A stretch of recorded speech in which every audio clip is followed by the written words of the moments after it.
And joining me now is Congressman Adam Schiff from California, the ranking Democrat on the Intelligence Committee. Congressman, thanks very much. I know we have very little time because of the president's speech, but your response to Donald Trump and to the criticisms of the administration and not having, quote, a military strategy against ISIS.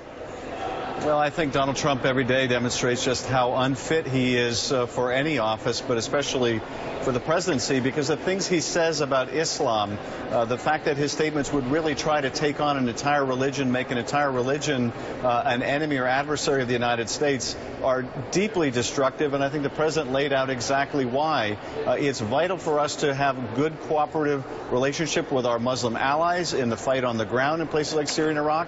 And it's imperative that we make Muslims in this country feel welcome, feel part of American society, which indeed they are. It is antithetical to the country's origins in terms of people who came here for the free exercise of religion to now try to ostracize an entire religious group within the U.S.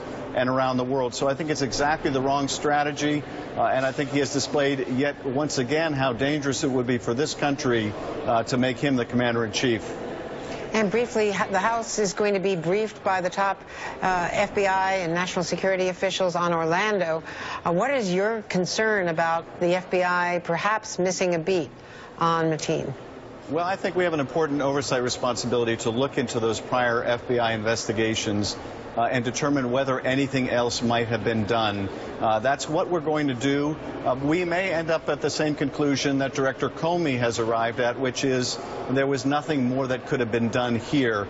And it's often the case, Andrea, where we have investigations, frankly, in all the 50 states, that there simply isn't enough evidence to bring charges of material support for terrorism when people make outlandish statements or they express sympathy for jihad. That alone is not enough for an arrest, and we don't have the resources to do 24-hour surveillance on everyone who is a person of concern, which is why I think the president emphasized today we ought to look at the things that we can do, and we can certainly make it possible for these attacks to be far less lethal by making it more difficult for terrorists to acquire weapons where they can kill lots of people in short order. And very briefly, in this case, there was plenty of indication among colleagues and his ex-wife that he had a serious anger and temper problem. He had serious problems about him even before there was the possibility of extremism. Well, we've seen this before, frankly, where the ISIS propaganda often has an impact on those who are mentally unstable, who have serious mental health problems, often preying upon people who are marginalized or at the margins of society, and that looks like it was successful in the case of this shooter, who obviously had a lot of issues, both in terms of his family and maybe in terms of his own identity that he was a victim of, and therefore was, I think, amenable to this horrible propaganda from ISIS. But this is an element we have seen in past gun tragedies and terrorist attacks as well. Adam Schiff, thank you very much, Congressman. And that does it for us for this edition of Andrea Mitchell Reports. Craig